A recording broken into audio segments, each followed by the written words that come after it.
So let me explain now the valuation of equity shares when there is a variable growth in the dividend. So when there is a variable growth in the dividend, basically the growth rate is different in two different periods. So for example, let's say the G1, which is the growth rate for the year 1 to year n, we call it as a first growth period, and G2 is the growth rate from year n plus 1 onwards, which is called as second growth period. So in this case, we have to do the valuation step by step basis. So in the first step, what we do, that we calculate the present value of future dividend considering G1 growth rate till year n. So here this we call it V1, let's say. Then we calculate the value of share at the end of nth year when the G2 growth rate starts. So just before that, what will be the value of shares at that time considering the future dividends from n plus 1 year onwards considering G2 growth rate. So this is basically G2 is a constant growth rate after that. So we can use the formula of constant growth rate model, which will give us the value of the shares at the end of nth period. And then third step is to calculate the present value of this value, which we calculated the share value at the end of nth period. We have to calculate the present value of that in today's terms by discounting it at the required rate of return by the shareholder, and that when we do the discounting, that is called the V2, and simply we can add V1 plus V2 to become the total value of the shares. So symbolically what we can say, step 1 is the D0 times 1 plus G1 raised to power 1. So this is the basically the dividend expected for year 1, and that we discounted by 1 plus KE raised to power 1. So this is the first year dividend discounting. Then we calculate the second year's dividend, which is D0 times 1 plus G1 raised to power 2, and we do the discounting of second year dividend by a factor of 1 plus KE raised to power 2, and like that we do it till n period. The second step, we calculate the value of shares at the end of nth year by using the constant growth model, using the G2 as the new growth rate for the second growth period. So where the formula we saw as dn plus 1. So dn1 plus 1 means this is the dividend expected for the year n plus 1th year, and which is divided by KE, which is the cost of equity, minus the G2 rate. So when we do this, we get the total value of the shares at the end of nth period. And in the third step, we have to calculate the present value of this Vn in today's terms. So which is we can calculate by Vn divided by 1 plus KE raised to power n. And then we have to simply add V1 plus V2 to get the total value of the shares in today's terms. Let us understand this with a simple example.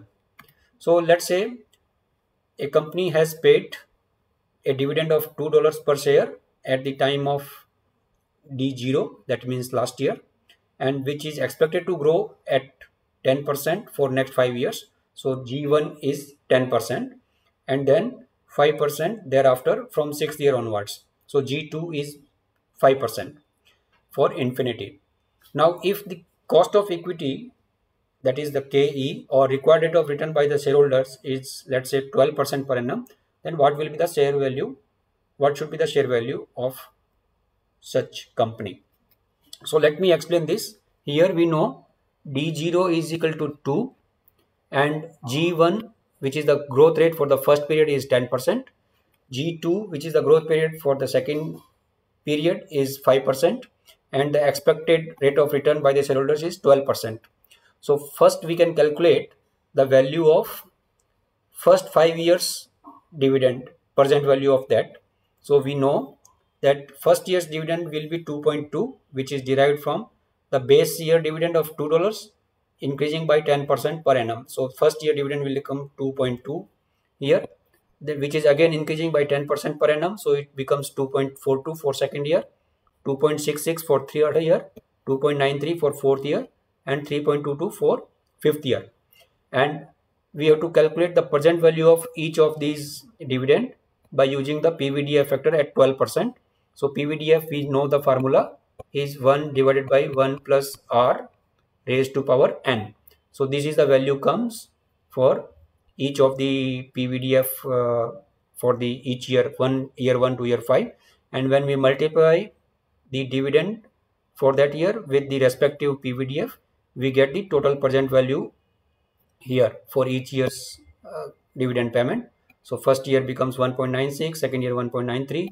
Like that, we get the 5 years present value of dividend and take a total of that, by which we get the value of our V1, which is the present value of first 5 years dividend.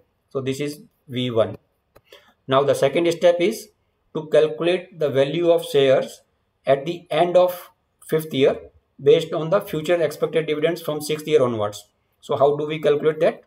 The sixth year onwards, the sixth year dividend amount is 3.38. How do we calculate this 3.38?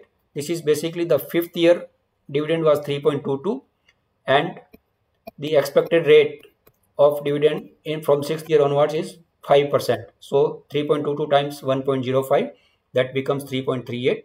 So this becomes the numerator, and the denominator will be simply the KE minus G2, because this is now a constant growth model. So from sixth year onwards for infinity, the growth rate is 5%.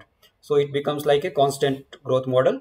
So that if we divide 3.38 with KE, which is 12%, minus G2, which is 5%. So KE minus G2 is equal to 7%. So when we divide 3.38 with 7%, we get the total value of 48.32. So this 48.32 should be the share value at the end of fifth year. To convert that value into today's value terms, what we have to do, this becomes VN. Let's say this is VN, and this VN we have to convert in today's value terms by further discounting it at 12%, which is the KE. So when we convert that using the formula VN divided by 1 plus KE raised to power n, we get the value of our V2. So that value comes to 27.42 as V2.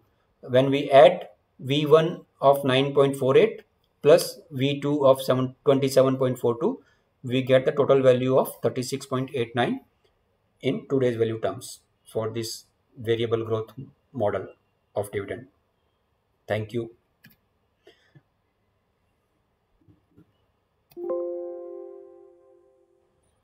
देख कितना हुआ? वो किया क्या? Stop.